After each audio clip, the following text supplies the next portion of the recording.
What is up, guys? It's your boy Nathan. We're back with another video. This time, the UFC is going to Abu Dhabi Fight Island. Two title fights to headline the card. Let's get into this. First up, we have ranked number 7 in the light heavyweight division, Makhachev Magomed Ankalaev, 15 and 1, 6 and 1 in the UFC on a 6-fight win streak with 4 KOs. He's taking on former UFC light heavyweight title challenger Volkan Ozdemir, who's coming off of a KO loss to Jiri Prohaska, and it's going to be a game fight. Magomed Ankalaev has been surging in through the division. He's had 4 KOs in a 6-fight win streak, like I said earlier. Volkan Ozdemir is a very tough person to put away. He is coming off of a KO loss to Jiri Prohaska, and I think the timing is going to be perfect for Magomed Ankalaev to get the victory. I think Magomed Ankalaev wins by I'm going to say late KO. I say somewhere late second round, early third round KO. We have the return of the Chechen Wolf, Khamzat Chimaev, and he's 9 and 0, 3 finishes in the UFC, 3 and 0 in the UFC. He had a very bad bout with COVID. He kind of retired and then unretired when he finally figured out how to get healthy. He's taking on 11th ranked welterweight Li Jingliang, the Leech from China. He's coming off a fantastic KO victory over Santiago Ponzinibbio.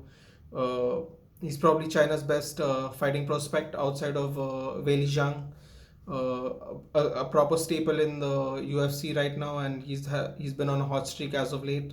And I think, unfortunately for him, the Chechen Wolf is going to be proving too much for him. Although there are questions if Khamzat Chimaev is going to be healthy after this very bad bout of COVID, if he's going to be the same streaking contender he once was before he got sick.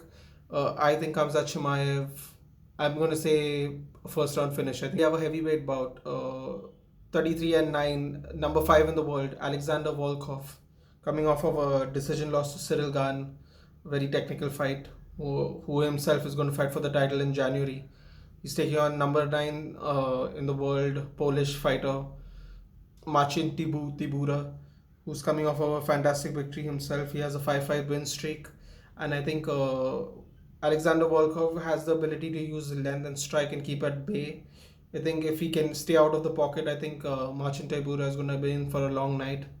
And I think Alexander Volkov will get the decision. And then we have one of the more anticipated matches on the card. We have Islam Makhachev. He's 20 and 1. He's number 5 in the world in the lightweight rankings.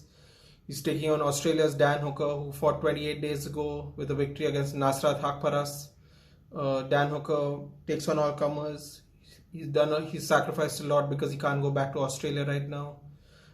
He's taking this fight. He challenged Islam Makhachev answered the call.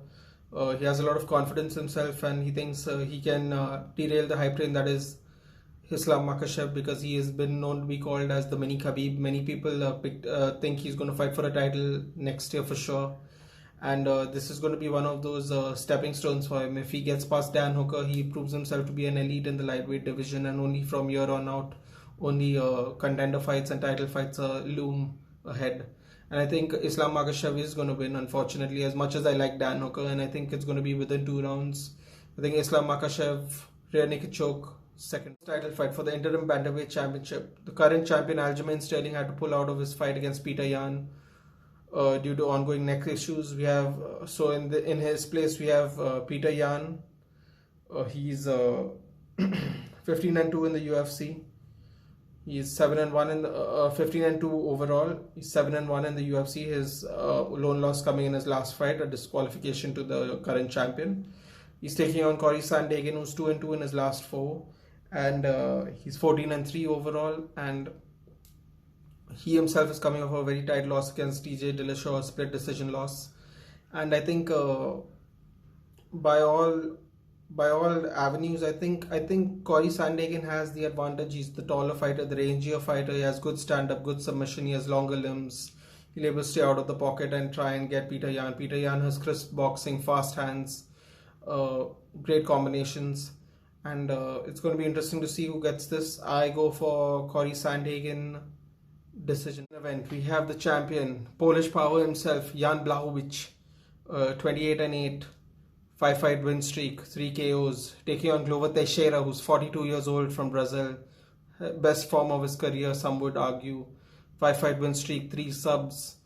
Um, it's a toss-up for me. It depends on where this goes. If Glover Teixeira can't take it down and ground and pound him and try to submit Jan Blachowicz is going to probably light him up on the feet. He's a very awkward fighter. He uses his kicks very well, as we saw against Luke Rockhold, and the body kicks as we saw against Dominic Reyes, where he kind of left these giant welting bruises on Dominic Reyes' body. And of course, he has the power to knock him out as well. After he goes low, he can go high. And Glover Teixeira is much more of a boxer, likes to wrestle. He has very good grappling, a lot of submission victories. And I think it's a real toss-up in this fight. I'm not really sure who's going to come out on top.